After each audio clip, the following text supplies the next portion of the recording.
आइए जानते हैं आज राजस्थान की बड़ी खबरें। आज की पहली खबर है कि अब एमएसपी पर गेहूं खरीद में होगी बढ़ोतरी। सरकार ने किसानों को बड़ी राहत देते हुए श्रीगंगानगर एवं हनुमानगढ़ जिलों के लिए न्यूनतम समर्थन मूल्य पर 1 लाख मैट्रिक टन अतिरिक्त गेहूं खरीद लक्ष्य स्वीकृत किया है। पंचायत निकाय चुनाव टालने पर हाईकोर्ट ने जताई नाराजगी। प्रदेश में पंचायत और निकाय चुनाव टालने को लेकर राज्य सरकार और राज्य चुनाव आयोग द्वारा दायर प्रार्थना पत्र पर सोमवार को राजस्थान हाईकोर्ट में सुनवाई हुई। खंडपीठ ने फैसला सुरक्षित रख लिया। इस दौरान कोर्ट ने तय समय पर चुनाव नहीं कराने को लेकर सरकार के रवैये पर नाराजगी भी जताई। राजस्थान में घर और जमीन खरीदना होगा महंगा। राजस्थान में एग्रीकल्चर, आवासीय और कॉमर्शियल उपयोग की जमीन की डीएलसी दरें फिर बढ़ने की संभावना है। 1 अप्रैल को ही सरकार ने सभी जगहों पर डीएलसी दरों में 10% की बढ़ोतरी की थी। अब एक बार फिर दरें बढ़ने से जमीन, फ्लैट और मकान की रजिस्ट्री कराना महंगा हो जाएगा। 9 राशन डीलरों के प्राधिकार पत्र निलंबित। धौलपुर जिले में 9 उचित मूल्य दुकानदारों के प्राधिकार पत्र निलंबित कर दिए गए हैं। इन डीलरों पर उपभोक्ताओं को गेहूं वितरित न कर उसका गबन करने का आरोप है। जिला रसद अधिकारी ने इनके खिलाफ एफआईआर दर्ज करने के आदेश भी जारी किए हैं। राजस्थान में मूल निवास बनवाने के लिए नई गाइडलाइन जारी। राजस्थान सरकार के गृह विभाग ने मूल निवास प्रमाण पत्र जारी करने की प्रक्रिया को लेकर नई गाइडलाइन जारी कर दी है। नई गाइडलाइन के अनुसार जिला कलेक्टर, उपखंड अधिकारी, सहायक कलेक्टर एवं तहसीलदार को मूल निवास प्रमाण पत्र जारी करने के लिए अधिकृत किया गया है। जेजेएम घोटाले में महेश जोशी का करीबी हिरासत में। राजस्थान में जल जीवन मिशन जेजेएम घोटाले मामले में एसीबी ने संजय बड़ाया को दिल्ली एयरपोर्ट पर हिरासत में ले लिया है। बताया जा रहा है कि संजय बड़ाया को हिरासत में लेकर एसीबी की टीम जयपुर आ रही है। संजय बड़ाया एक शादी में थाईलैंड गया हुआ था। जल जीवन मिशन जेजेएम घोटाले मामले में विदेश जाने वाले संजय बड़ाया की गिरफ्तारी के लिए एसओजी ने लुकआउट नोटिस जारी करवा रखा था। राजस्थान के 16 जिलों में लू का अलर्ट जारी। राजस्थान में सबसे अधिक तापमान बाड़मेर में 46.6 डिग्री दर्ज किया गया। इसके अलावा जैसलमेर में 46.3 और फलोदी में 46 डिग्री तापमान दर्ज किया गया। मौसम केंद्र के अनुसार सोमवार को बांसवाड़ा, अलवर, भीलवाड़ा, बूंदी, चित्तौड़गढ़, झालावाड़, कोटा, प्रतापगढ़, टोंक, बाड़मेर, बीकानेर, चूरू, हनुमानगढ़, जैसलमेर, फलोदी और श्रीगंगानगर में हीटवेव का अलर्ट जारी किया है। 25 लाख श्रमिकों की मजदूरी बढ़ाने की तैयारी। राजस्थान के श्रमिकों के लिए राहत की खबर है। मुख्यमंत्री भजनलाल शर्मा ने श्रम विभाग के न्यूनतम मजदूरी दर में वृद्धि करने के प्रस्ताव को मंजूरी दे दी है। प्रतिदिन की मजदूरी में अलग अलग श्रेणी के अनुसार 22 से 45% तक की बढ़ोतरी की संभावना है। 6 जिलों में आंधी बारिश का अलर्ट जारी। मौसम केंद्र के अनुसार 11 मई से नए पश्चिमी विक्षोभ का दौर शुरू होगा। इसके असर से बीकानेर, सीकर, झुंझुनू, चूरू, जयपुर और भरतपुर जिले के उत्तरी भागों में आंधी बारिश का अलर्ट जारी किया गया है। कटारा ने कृषि विज्ञान भर्ती का पेपर भी बेचा। राजस्थान लोक सेवा आयोग आरपीएससी के पूर्व मेंबर बाबूलाल कटारा ने स्कूल व्याख्याता कृषि विज्ञान भर्ती परीक्षा 2022 का पेपर 60 लाख रुपए में बेचा था। कटारा ने अपने भांजे के लिए भूगोल का पेपर भी मांगा था। स्पेशल ऑपरेशन ग्रुप एसओजी की जांच में यह खुलासा हुआ है। बेरोजगार युवाओं के लिए राहत की खबर। सरकारी भर्ती का इंतजार कर रहे बेरोजगार युवाओं के लिए राहत की खबर है। शिक्षा विभाग ने बेसिक और वरिष्ठ कंप्यूटर अनुदेशक भर्ती की अभ्यर्थना राजस्थान कर्मचारी चयन बोर्ड को भेज दी है। परीक्षण पूरा होते ही इसी महीने आवेदन प्रक्रिया शुरू होने के संकेत हैं। वहीं 900 पदों की पीटीआई भर्ती की अभ्यर्थना भी जल्द बोर्ड को भेजी जाएगी। विभाग की मई रिपोर्ट के अनुसार चयन बोर्ड कुल 4615 पदों पर भर्ती करेगा। इंदिरा गांधी नहर को लेकर बड़ा अपडेट आया सामने। राजस्थान को फिलहाल 10,000 क्यूसेक पानी देने का निर्णय लिया गया है। पहले 4-5 दिनों तक पेयजल भंडारण किया जाएगा। इंदिरा गांधी नहर से हनुमानगढ़, श्रीगंगानगर, चूरू, झुंझुनू, बीकानेर, नागौर, जोधपुर, जैसलमेर सहित 12 जिलों को जलापूर्ति होती है। बंदी अवधि में कुछ जिलों को छोड़कर बाकी जगह पेयजल किल्लत का सामना लोग कर रहे थे। अब बंदी खत्म होने से लोगों के घरों तक पेयजल पहुंच सकेगा।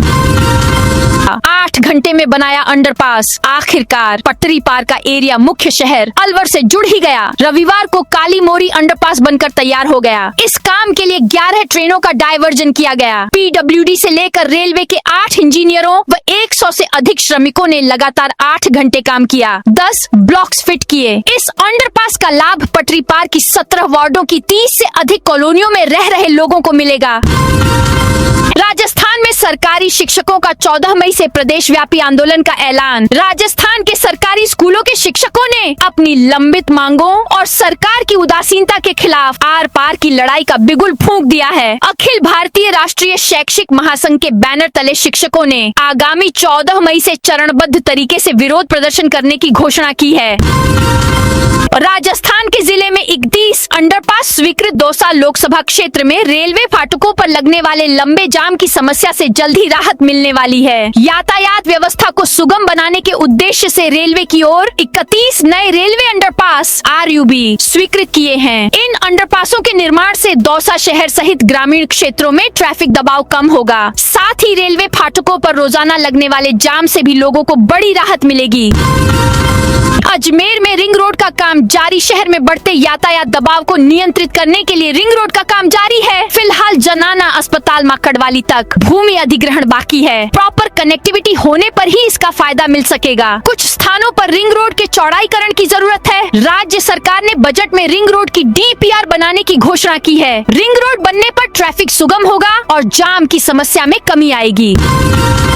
औद्योगिक निवेश में राजस्थान को बड़ा झटका। औद्योगिक विकास और निवेश आकर्षित करने की दिशा में राजस्थान को अभी लंबा सफर तय करना बाकी है। देश भर के राज्यों की औद्योगिक तैयारियों और निवेश क्षमता पर जारी एक ताज़ा अध्ययन India industrial investment readiness index 2026 में राजस्थान को उभरते निवेश गंतव्य यानी इमर्जिंग स्टेट की श्रेणी में रखा गया है। राइजिंग राजस्थान इन्वेस्टमेंट समिट के तहत 9 लाख करोड़ रुपए के औद्योगिक प्रोजेक्ट्स को ग्राउंड किए जाने के दावे पर रिपोर्ट ने सावलिया निशान लगाया है। सरकारी अस्पताल में 4 महिलाओं की मौत के बाद मचा हंगामा। कोटा के सरकारी अस्पतालों में प्रसूताओं की लगातार हो रही मौतों ने स्वास्थ्य व्यवस्थाओं पर गंभीर सवाल खड़े कर दिए हैं। मेडिकल कॉलेज अस्पताल के बाद अब JK लोन अस्पताल में भी 2 महिलाओं की मौत के बाद हड़कंप मच गया है। परिजनों ने शव लेने से साफ इनकार कर दिया है और अस्पताल प्रशासन के खिलाफ जमकर नाराजगी जताई है। अलवर बहरोड स्टेट हाईवे पर सफर होगा। सुरक्षित अलवर बहरोड नारनौल स्टेट हाईवे 14 पर सफर करने वाले हजारों वाहन चालकों और राहगीरों के लिए राहत भरी खबर है। लंबे समय से जर्जर सड़क, गड्ढों, जल भराव और लगातार बढ़ती सड़क दुर्घटनाओं की समस्या से जूझ रहे इस व्यस्त मार्ग की अब तस्वीर बदलने जा रही है। भाजपा नेता पर FIR से हड़कंप। चित्तौड़गढ़ में भाजपा सरकार और नगर पालिका में प्रशासक शासन के बीच सियासत गर्मा गई है। निम्बाहेड़ा नगर पालिका का कार्यकाल पूरा होने और बोर्ड भंग होने के बाद अब सत्ता के रसूख और प्रशासनिक मर्यादा के बीच सीधी जंग चल रही है। ताजा मामले में पालिका आयुक्त कौशल कुमार खटुम्बरा ने पूर्व भाजपा पार्षद मयंक अग्रवाल के खिलाफ कोतवाली थाने में संगीन धाराओं में मामला दर्ज कराया है। राजस्थान में यहां बस स्टैंड क्षेत्र में बनेगी 4 लेन सड़क। लंबे समय से जर्जर सड़क, उड़ती धूल और गड्ढों की समस्या से परेशान वाहन चालकों और स्थानीय लोगों के लिए राहत भरी खबर है। सार्वजनिक निर्माण विभाग ने खेजरोली रोड पर सड़क निर्माण की प्रक्रिया के तहत मिलिंग कार्य शुरू कर दिया है। करीब 10 से 11 माह से उदयपुरिया बस स्टैंड क्षेत्र में लगभग 1 किलोमीटर सड़क क्षतिग्रस्त होने से लोगों को परेशानी का सामना करना पड़ रहा था। सड़क पर गड्ढे, बिखरी गिट्टियां और उड़ती धूल के कारण आमजन का जीवन प्रभावित हो रहा था। समस्या के समाधान को लेकर ग्रामीणों ने कई बार विरोध प्रदर्शन और जाम लगाकर प्रशासन का ध्यान आकर्षित किया था। गले महीने मिलने वाली है 7000 हेक्टेयर नई जमीन। अलवर के सरिस्का टाइगर रिजर्व के लिए आने वाला महीना बेहद अहम साबित होने वाला है। लंबे समय से कागजों और विवादों में अटकी करीब 7000 हेक्टेयर जमीन अब आधिकारिक तौर पर सरिस्का के नक्शे में शामिल होने जा रही है। राजस्व विभाग इस जमीन के डिजिटल नक्शे तैयार करने में जुटा है, जिसके पूरा होते ही जमीन सरिस्का प्रशासन को सौंप दी जाएगी। DPR तैयार, फिर भी 4 लेन की मंजूरी नहीं। जयपुर भीलवाड़ा मेगा हाईवे का 4 लेन निर्माण एक बार फिर सरकारी सुस्ती की भेंट चढ़ता नजर आ रहा है। फागी, मालपुरा और केकड़ी होते हुए गुजरने वाले इस मार्ग की DPR विभाग ने बजट से पहले फरवरी में ही तैयार कर राजस्थान सरकार को सौंप दी थी, लेकिन अब तक स्वीकृति नहीं मिलने से लाखों लोगों की उम्मीदों पर पानी फिरता दिख रहा है। शिक्षक भर्ती 2022 परीक्षा में अधिक नंबर लाने वाले अभ्यर्थियों को नौकरी देने के निर्देश। राजस्थान हाई कोर्ट ने शिक्षक भर्ती 2022 परीक्षा में एक बड़ा और अहम फैसला दिया है। हाई कोर्ट ने भर्ती परीक्षा में अधिक अंक लाने वाले सभी अभ्यर्थियों को नौकरी देने के निर्देश दिए हैं। जस्टिस आनंद शर्मा की बेंच ने यह महत्वपूर्ण आदेश दिया। याचिकाकर्ताओं की ओर से अधिवक्ता आनंद शर्मा ने पैरवी की। उन्होंने कोर्ट को बताया कि भर्ती परीक्षा का संशोधित परिणाम जारी होने के बाद जिन अभ्यर्थियों के अंक बढ़े उन्हें नियुक्ति नहीं दी गई। JJM घोटाले पर महेश जोशी बोले, न्याय की जीत होगी। करीब 900 करोड़ के जल जीवन मिशन। JJM घोटाले में पूर्व जलदाय मंत्री महेश जोशी के करीबी संजय बड़ाया को गिरफ्तार किया गया है। भ्रष्टाचार निरोधक ब्यूरो ACB ने रविवार रात करीब 2 बजे दिल्ली एयरपोर्ट से उसे पकड़ा। वह थाईलैंड में शादी समारोह में शामिल होने के बाद भारत लौटा था। CM भजनलाल शर्मा पुष्कर में माय नर्निंग वाइनक पर निकले। राजस्थान के मुख्यमंत्री भजनलाल शर्मा रविवार और सोमवार को पुष्कर के दौरे पर रहे। इस दौरान CM ने रविवार रात कडेल गांव में रात्रि विश्राम के बाद मंगलवार सुबह ग्रामीणों से संवाद किया। उन्होंने गांव की गलियों में पैदल भ्रमण कर बुजुर्गों, महिलाओं, किसानों और युवाओं से मुलाकात की। इस दौरान मुख्यमंत्री ने उनकी समस्याएं सुनी और सरकार की लोक कल्याणकारी योजनाओं की जानकारी दी। कलेक्टर के आश्वासन के बाद नरेश मीणा का धरना स्थगित। भगत सिंह सेना सुप्रीमो नरेश मीणा ने आज दोपहर सैकड़ों समर्थकों के साथ कलेक्ट्रेट पहुंचे, जहां उन्होंने देवली उनियारा विधानसभा क्षेत्र में पेयजल समेत अन्य प्रमुख मांगों को लेकर कलेक्टर टीना डाबी से चर्चा की। कलेक्टर टीना डाबी ने उन्हें सभी मांगों पर न्याय संगत समाधान का आश्वासन दिया, जिसके बाद नरेश मीणा और उनके समर्थकों ने धरना स्थगित कर दिया। हालांकि उन्होंने कहा कि सप्ताह भर में समाधान नहीं हुआ तो धरना दिया जाएगा। राजस्थान में 90% सरकारी स्कूल भवन जर्जर। राजस्थान के सरकारी स्कूलों की बदहाल और जर्जर होती इमारतों ने अब सरकार की चिंता बढ़ा दी है। प्रदेश में करीब 90% सरकारी स्कूल भवनों को मरम्मत की जरूरत बताई गई है, जबकि हजारों स्कूलों को बच्चों के लिए असुरक्षित माना गया है।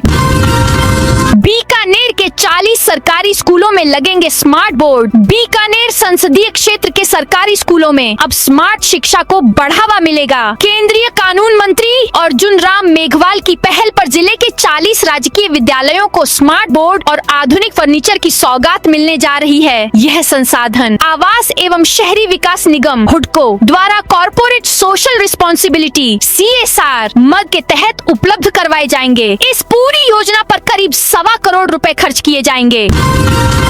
कृषि भूमि अधिग्रहण विवाद पर जल्द कार्रवाई की मांग। भारतीय किसान संघ ने भरतपुर जिले में कृषि भूमि अधिग्रहण को लेकर चल रहे विवाद पर राजस्थान सरकार को एक स्मरण पत्र सौंपा है। संगठन ने सरकार से इस मामले में जल्द कार्रवाई करने की मांग की है। ऑस्ट्रेलिया भेजने के नाम पर लाखों ठगे। श्रीगंगानगर के रायसिंह नगर निवासी युवक से ऑस्ट्रेलिया भेजने के नाम पर 13.58 लाख रुपए की ठगी का मामला सामने आया है। युवक के पिता ने H ब्लॉक स्थित सलूजा कंसल्टेंसी से संपर्क किया था, जहां कम खर्च में ऑस्ट्रेलिया भेजने का भरोसा दिया गया। अलग अलग तारीखों में लाखों रुपए ट्रांसफर करवाने के बाद आरोपियों ने वीजा नहीं दिया और टाल मटोल शुरू कर दी। RGHS में इलाज न मिलने से पेंशनर्स नाराज। Rajasthan government health scheme RGHS में लगातार अव्यवस्थाओं और अस्पतालों में उपचार सुविधाओं की कमी से पेंशनर्स में गहरा आक्रोश है। इसी के विरोध में राजस्थान पेंशनर्स समाज जिला शाखा डीडवाना कुचामन 13 मई को जिला मुख्यालय पर प्रदर्शन करेगा। इस दौरान मुख्यमंत्री के नाम जिला कलेक्टर को ज्ञापन सौंपा जाएगा। रिंग्स और नीम का थाना रुकेंगी 8 ट्रेनें। अलवर में रेलवे अंडरपास बन रहा है, इसके चलते 8 ट्रेनों का रूट बदला गया है। जयपुर से अलवर होकर रेवाड़ी के रूट पर जाने वाली गाड़ियां जयपुर से रिंग्स, नीम का थाना होकर रेवाड़ी जाएंगी। अजमेर में महादेव मंदिर से चांदी का नाग चुराया। अजमेर में महादेव मंदिर से चांदी का नाग चोरी करने वाले 2 आरोपियों को हरिभाऊ उपाध्याय नगर थाना पुलिस ने रविवार को गिरफ्तार कर लिया है और चोरी का नाग भी बरामद कर लिया है। पुलिस लगातार मंदिर के आसपास लगे CCTV फुटेज खंगाल रही थी। जोधपुर में पुलिस चौकी से डंपर ले गए बजरी माफिया। जोधपुर के लूनी थाना क्षेत्र में बेखौफ बजरी माफिया पुलिस चौकी में खड़े बजरी से भरे डंपर को निकाल ले गया। उसमें भरी बजरी को किसी दूसरी जगह खाली करके आया और डंपर को वापस चौकी में खड़ा करके चला गया। नितिन नबीन बीएल संतोष से मिले सीएम भजनलाल। 5 राज्यों के चुनाव पूरे होने के साथ ही केंद्र में राजनीतिक गतिविधियां तेज हो गई हैं। राजस्थान के मुख्यमंत्री भजनलाल शर्मा ने भी रविवार को यहां भारतीय जनता पार्टी के राष्ट्रीय अध्यक्ष नितिन नबीन और संगठन महामंत्री बीएल संतोष से मुलाकात की। इस दौरान प्रदेश में मंत्रिमंडल विस्तार के साथ ही विभिन्न बोर्ड, आयोग, प्राधिकरण, अकादमियों में नियुक्तियों के साथ ही आगामी राज्यसभा चुनाव को लेकर भी चर्चा हुई। पुलिस हिरासत में मौत पर डीजीपी का सख्त फरमान। पुलिस हिरासत में होने वाली मौतों और मानवाधिकार उल्लंघन की घटनाओं को गंभीरता से लेते हुए पुलिस मुख्यालय ने थानों के लिए नई गाइडलाइन जारी की है। इसमें गिरफ्तारी के बाद मेडिकल जांच, पूछताछ की निगरानी, लॉकअप की नियमित जांच और हर कार्रवाई का रिकॉर्ड सुरक्षित रखने पर जोर दिया गया है। इससे पुलिस की जवाबदेही बढ़ेगी और हिरासत में प्रताड़ना या संदिग्ध मौत के मामलों पर अंकुश लगाया जा सकेगा। राजस्थान के सीएम भजनलाल का बड़ा बयान। मुख्यमंत्री भजनलाल शर्मा ने कहा कि केंद्र और राज्य सरकार महिलाओं के उत्थान के लिए योजनाएं चला रही हैं। 17.50 लाख राजीविका महिलाओं में किसी का खाता एनपीए नहीं है। यह बात उन्होंने रविवार को पुष्कर के निकट कड़ैल गांव में रात्रि चौपाल में जन सुनवाई के दौरान कही। इस दौरान लखपति दीदी से संवाद करने के अलावा ग्रामीणों ने योजनाओं के लाभ और विभिन्न समस्याएं भी बताई। दुर्लभ बिल्ली को बचाने के लिए गोट बैंक खुलेंगे। जैसलमेर में दुर्लभ वन्य जीव कैरिकल कैट सियागोश को बचाने के लिए वन विभाग प्रदेश का पहला गोट बैंक, बकरी बैंक शुरू करने जा रहा है। यह कदम मार्च 2026 में हुई उस दिल दहला देने वाली घटना के बाद उठाया गया है, जिसमें ग्रामीणों ने अपनी 50 बकरियों के शिकार के शक में एक दुर्लभ कैरिकल को जिंदा जला दिया था। Wild life trust of India WTI के साथ मिलकर तैयार इस प्रोजेक्ट का मकसद रिवेंज किलिंग, बदले की हत्या को रोकना है। अब अगर कैरिकल किसी की बकरी का शिकार करेगा तो विभाग मुआवजे की कागजी कार्रवाई के बजाय सीधे बकरी बैंक से नई बकरी पशुपालक को सौंप देगा। 10,000 करोड़ के प्रोजेक्ट से बदलेगी इन 3 जिलों की तस्वीर। राजस्थान के अलवर, खैरथल, तिजारा और कोटपुतली, बहरोड जिलों में करीब 10,000 करोड़ रुपए की लागत से होने वाले बड़े इंफ्रास्ट्रक्चर और विकास कार्यों को लेकर रविवार को मिनी सचिवालय स्थित कलेक्ट्रेट सभागार में उच्च स्तरीय समीक्षा बैठक आयोजित की गई। केंद्रीय वन एवं पर्यावरण मंत्री भूपेंद्र यादव और मुख्य सचिव वित्त श्रीनिवास ने विकास परियोजनाओं की प्रगति की समीक्षा करते हुए अधिकारियों को तय समय सीमा में कार्य पूर्ण करने के निर्देश दिए। बैठक में जिला कलेक्टर डॉक्टर आरतिका शुक्ला सहित तीनों जिलों के अधिकारी मौजूद रहे। राजस्थान में ग्रीनफील्ड एक्सप्रेसवे का विरोध तेज। पनियाला से अजमेर के किशनगढ़ तक प्रस्तावित ग्रीनफील्ड एक्सप्रेसवे के विरोध में किसानों का आंदोलन लगातार तेज होता जा रहा है। किसान महापंचायत के नेतृत्व में सोमवार को ग्राम गोनेडा से 101 ट्रैक्टरों के साथ विरोध प्रदर्शन और कलेक्ट्रेट कूच किया जाएगा। प्रदर्शन के दौरान मुख्यमंत्री के नाम जिला कलेक्टर अपर्णा गुप्ता को ज्ञापन सौंपा जाएगा। इसमें किसानों की मांगों और समस्याओं को रखा जाएगा। प्रस्तावित ग्रीनफील्ड एक्सप्रेसवे परियोजना को लेकर प्रभावित किसानों में नाराजगी बनी हुई है। सीएम भजनलाल ने अजमेर में मजदूर के घर खाया खाना। राजस्थान के मुख्यमंत्री भजनलाल शर्मा रविवार को अजमेर जिले के दौरे पर रहे। इस दौरान मुख्यमंत्री का यह दौरा उस समय खास बन गया जब अजमेर के कड़ेल गांव के एक घर में सीएम भजनलाल ने भोजन किया। मुख्यमंत्री ने कड़ेल गांव निवासी 59 वर्षीय लादूराम मेघवाल के घर पहुंचकर बेहद आत्मीय माहौल में खाना खाया। लादूराम मेघवाल गांव में मजदूरी और मकान निर्माण का कार्य करते हैं। भोजन करने के दौरान मुख्यमंत्री ने खास तौर पर काचरी और ग्वारफली की सब्जी की जमकर तारीफ की। आईपीएल मैच में ऑनलाइन सट्टा लगाने वाले 6 आरोपी अरेस्ट। पुलिस, थाना करनी विहार और डीएसटी टीम जयपुर वेस्ट ने संयुक्त कार्रवाई करते हुए आईपीएल T20 क्रिकेट मैच पर चल रहे ऑनलाइन सट्टे का भंडाफोड़ कर 6 आरोपियों को गिरफ्तार किया है। आरोपियों के कब्जे से पुलिस ने 4 लैपटॉप, 21 मोबाइल फोन सहित अन्य इलेक्ट्रॉनिक उपकरण एवं सट्टे से संबंधित सामग्री बरामद की है। बाड़मेर हरिद्वार के बीच 11 मई से स्पेशल ट्रेन शुरू। पश्चिमी राजस्थान से हरिद्वार जाने वाले यात्रियों के लिए राहत की खबर है। गर्मी की छुट्टियों में बढ़ती भीड़ को देखते हुए उत्तर पश्चिम रेलवे बाड़मेर हरिद्वार बाड़मेर के बीच द्विसाप्ताहिक समर स्पेशल ट्रेन चलाएगी। यह ट्रेन 11 मई से पटरियों पर दौड़ेगी। यह 16 जुलाई तक कुल 20-20 फेरे लगाएगी। पेपर लीक का मामला 3 मई को देश भर में हुई नीट परीक्षा पर पेपर लीक के बादल छंटने के बजाय गहराते ही जा रहे हैं। राजस्थान पुलिस के स्पेशल ऑपरेशन ग्रुप SOG की अब तक की जांच में कई चिंता बढ़ाने वाले खुलासे हुए हैं। सामने आया है कि परीक्षा के 720 में से 600 नंबर के सवाल 2 दिन पहले ही सीकर में छात्रों के पास पहुंच गए थे। एजेंसी से जुड़े विश्वस्त सूत्रों ने इसकी पुष्टि की है। दौसा अंडर 19 क्रिकेट टीम चयन ट्रायल 13 मई को राजस्थान क्रिकेट एसोसिएशन के अंडर 19 टूर्नामेंट के लिए दौसा जिले की टीम का चयन 13 मई को किया जाएगा। इसके लिए सुबह 8 बजे राजेश पायलट राजकीय स्टेडियम में ट्रायल होंगे। जिला क्रिकेट संघ ने ट्रायल में शामिल होने वाले खिलाड़ियों के लिए जरूरी डॉक्यूमेंट्स और चयन प्रक्रिया की जानकारी जारी की है। खिलाड़ियों का पिछले 2 साल का प्रदर्शन भी देखा जाएगा और मैच के आधार पर टीम चुनी जाएगी।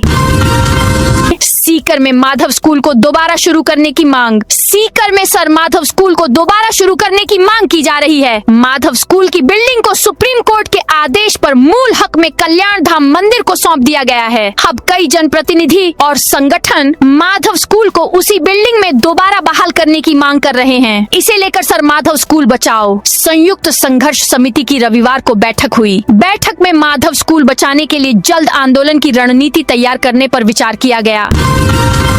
तेल गैस सेक्टर में अब AI से बचेगी 20% बिजली ऊर्जा के क्षेत्र में तकनीक अब केवल दिखावा नहीं बल्कि सीधे मुनाफे और बचत का जरिया बन गई है। बाड़मेर के तेल और गैस उद्योग ने डिजिटल क्रांति के अगले चरण जनरेटिव और एजेंटिक आर्टिफिशियल इंटेलिजेंस में कदम रख दिया है। देश की दिग्गज company Vedanta oil and gas care ने इन तकनीकों को अपनाकर न केवल कामकाज की रफ्तार बढ़ाई है बल्कि ऊर्जा खपत में 15 से 20% की बड़ी बचत भी दर्ज की है। तो दोस्तों, यह थी आज राजस्थान की बड़ी खबरें। आप इस वीडियो को कौन से जिले से देख रहे हैं, उस जिले का नाम जरूर बताइए।